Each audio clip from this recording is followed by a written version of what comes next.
Some people question their parents and they aren't convinced. And yet they continue doing it, maybe because of peer pressure, maybe because they're afraid that they cannot go against their parents. But on the other hand, some people who, when they question their parents and they aren't convinced, then they change their ideology and they change their behavior. So these people, again, out of free will, they're changing. So you can't say for sure that just because the mother is wearing a hijab, the daughter wears, that means no free will. And if mother doesn't wear hijab and then daughters wear, then it's free will. This is totally wrong. But even if I agree with Kabir, in the Islam Research Foundation, there are hundreds or maybe 1,000 girls who are not wearing hijab and their mothers don't wear hijab, but after coming to our foundation, hundreds and thousands of them, within few weeks or couple of months, they have started wearing hijab.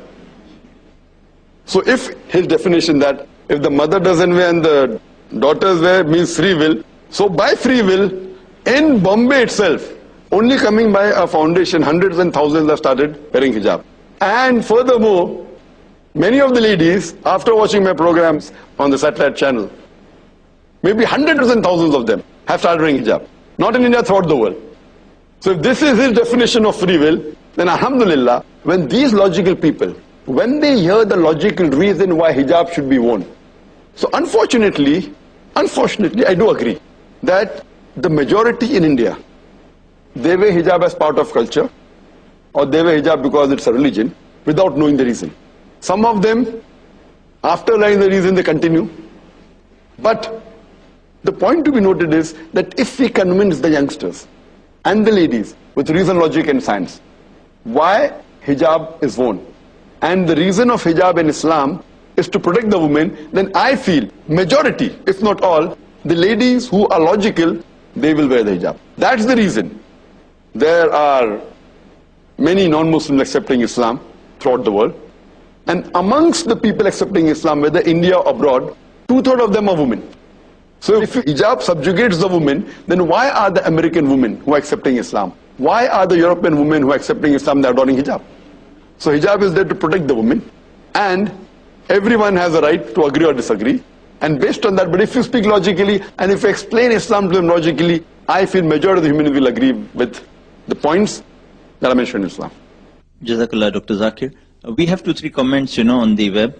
We have Mehnaz Chi, who says, I completely agree. Dr. Naik deserves to be in a better place, and the lady, Barkha Dutt, seemed to have no knowledge of who Dr. Naik is. I disagree with that statement. Dr. Zakir disagrees. Barkha Dutt will surely be knowing who I am. That is the reason they had me on the show. That is the reason when she spoke to me the first time in the show, she said that you come on TV more than me.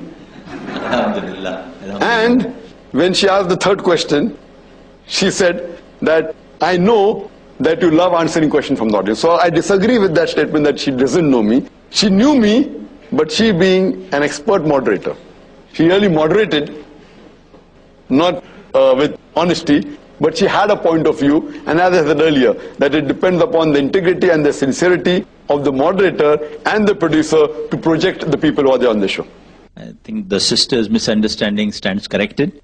We have Nadia Jamal, who says, I totally agree. Dr. Zakir hardly was given the chance to speak, and Brother Zakir in future should avoid sharing the stage with Jahil Muslims, especially like Soha Ali Khan and Kabir Khan, who don't even know what Islam is all about, and were arguing that Muslim lady wears hijab only if she sees her mother wearing it. I have no idea in what kind of a world they are living. New generation are more practicing than their parents. I believe, alhamdulillah.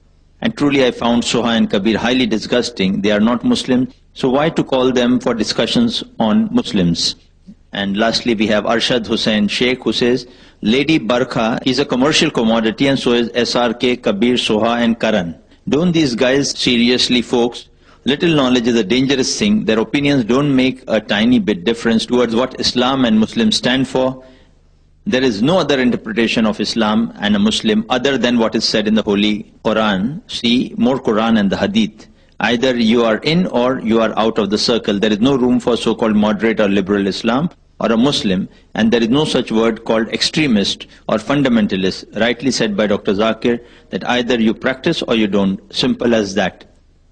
I think Dr. Zakir would like to comment something on that. The person has given the right analogy. Maybe what I'm just putting across is straightforward comments, of the people. Some may be right, some may not be right, but that is their opinion. I say you either say he's a Muslim or a pseudo-Muslim. Muslim or pseudo-Muslim. Or you can say who is a practicing Muslim, partially practicing Muslim, or non-practicing Muslim. So non-practicing Muslim can be called a pseudo-Muslim, right terminology. There's nothing like moderate Muslim.